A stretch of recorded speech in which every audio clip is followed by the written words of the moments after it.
CM Yogi Adityanath ने जनसभा में 2017 से पहले की सरकारों पर हनुमानगढ़ी की सीढ़ियों पर नमाज पढ़वाने का आरोप लगाया है। इस मुद्दे पर पूर्व डीजीपी और राज्यसभा सांसद बृजलाल से न्यूज स्ट्रीट ने बातचीत की। सुनिए उन्होंने क्या कुछ कहा। मुख्यमंत्री ने आज अयोध्या के सोहावल में विपक्ष के ऊपर करारा हमला किया है। उन्होंने कहा है कि जो आज राम मंदिर पर लांछन लगा रहे हैं, इन्होंने कभी हनुमानगढ़ी की सीढ़ियों पर नमाज पढ़वाया था। अगर इतना ही इनका सांप्रदायिक सद्भाव था तो इन्होंने क्यों नहीं जामा मस्जिद में कभी हनुमान चालीसा का पाठ करवाया।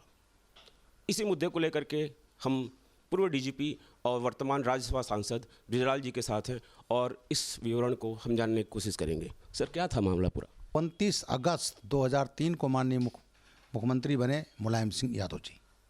मैं भारत सरकार से लौटा था मई 2003 में और मुझे बनाया गया था आईजी लॉ एंड ऑर्डर। मैं उत्तर प्रदेश का आईजी लॉ एंड ऑर्डर था। उस समय 26 अक्टूबर से 24 नवंबर 2003 तक रमज़ान का महीना था। मुलायम सिंह जी तुष्टीकरण के माहिर, तो तमाम उसमें रोज़ा अफ्तार का दौर चल रहा था।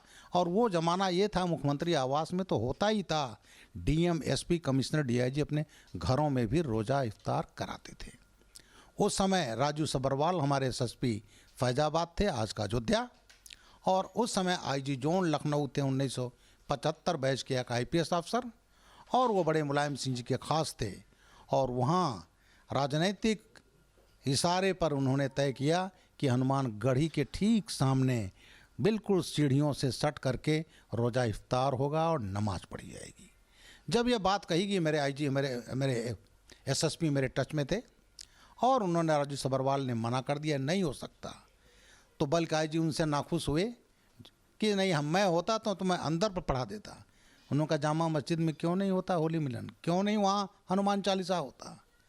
और उसके बाद जब ये एक स्टैंड लिया गया तो फिर युवा महंत जी को पटाया गया और वहाँ महंत जी ने अपने घर में रोज़ा इफ्तार कराया। उनके घर के अंदर नमाज पढ़ा गया जो हनुमान मंदिर जी से लगा हुआ है।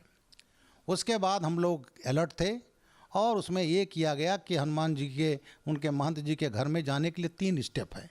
उस पर जाकर तब अंदर जाते हैं, तो अंदर तो लोग चले गए और ये था इरादा, तीनों सीढ़ियों पर चटाई बिछाना शुरू किया। और फिर हुआ पूरे सड़क को घेर करके उस पर चटाई बिछा जाए, जिससे हनुमान मंदिर से सट करके और ये रोज़ा इफ्तार हो, नमाज पढ़ा जाए।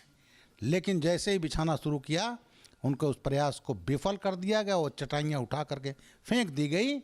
तो उस समय हनुमानगढ़ी के ठीक सामने तो ये नहीं हो पाया, लेकिन महंत जी के घर के अंदर रोज़ा इफ्तार हुआ। कहा जाता है, क्योंकि महंत हैं तो नचुली मूर्तियाँ होंगी, कहा जाता है गणेश जी की मूर्ति थी, बड़ी मूर्ति थी, वहाँ लोगों ने जूते चप्पल रखे, वो अपमानित हुई मूर्तियाँ। तो ये तुष्टीकरण का नजीता था उस समय। कि किस तरह से जो देश हित में पूर्ववर्ती सरकारों में जो अफसर काम करते थे, उन्हें कितने दबाव में काम करना पड़ता था। लेकिन आज वही अयोध्या को धर्मनगरी बनाने की बात कर रहे हैं और राम मंदिर पर लांछन लगाने की बात कर रहे हैं। वीडियो जर्नलिस्ट दीपक राणा के साथ न्यूज स्टेट लखनऊ। आपके मोबाइल पर तुरंत आएगी ब्रेकिंग न्यूज।